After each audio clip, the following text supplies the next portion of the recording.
So here's the thing, though. Travelers headed to the U.S. may soon need to pay a hefty new visa fee to enter. CNBC's travel editor, Monica Pitrelli, is here with all the details. And apparently it's $100, but if you're lucky, you may get your money back.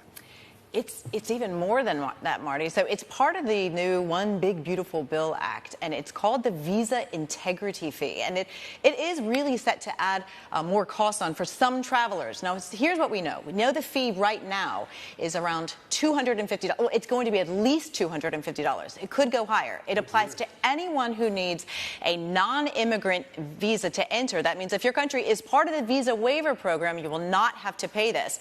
It is on top of other visa fees, and it may be reimbursable for those who comply with the terms of their visa, meaning not working while they're in the United States and leaving within 5 days of the expiration date.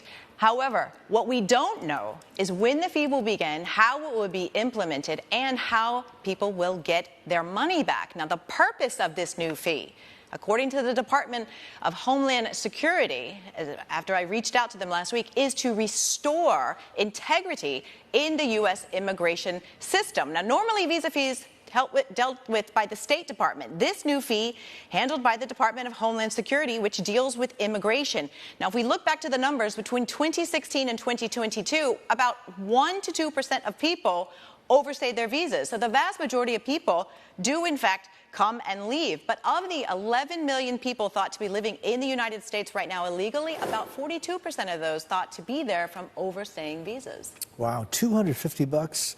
What about reimbursements, getting your money back? What's the possibility of that happening? So a number of immigration attorneys reached out to me saying that they're advising their clients right now to think of these as non-reimbursable, because they said it's really easy to have a government take your money, much harder to get it back. We can see also that the Congressional Budget Office estimating that this fee could net the U.S. government around $29 billion. And one of the reasons is because it says it will take years to put in place a system to be able to handle those reimbursements. Plus, they believe many people simply won't ask for them back because the money is only reimbursable after the visa expires. A lot of visas to the United States are years long. So will people remember? Will they ask? This is why it's looking like... Yeah. Exactly. Will they bother? Yeah. So the people in the travel industry and also travelers themselves, what are they saying about this new visa fee?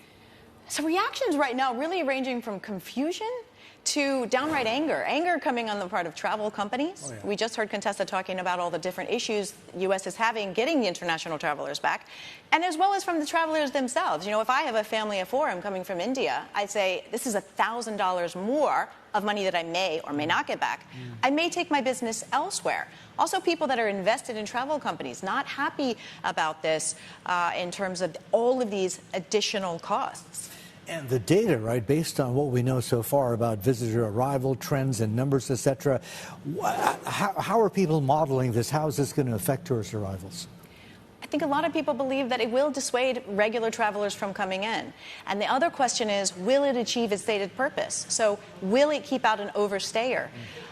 You'd have to think if my intention is to go to the United States and to overstay my visa, to live there, to kind of slip in and to stay, will I be willing to forfeit a $250 fee? I suppose for people that can't scrape together the money for regular visas, plus this new fee and the flight, it could prevent that. But I don't believe this will be like a panacea to that problem. So whether the right balance here between not dissuading regular travelers and also achieving the immigration goals of the current U.S. administration, I think many wondering about that.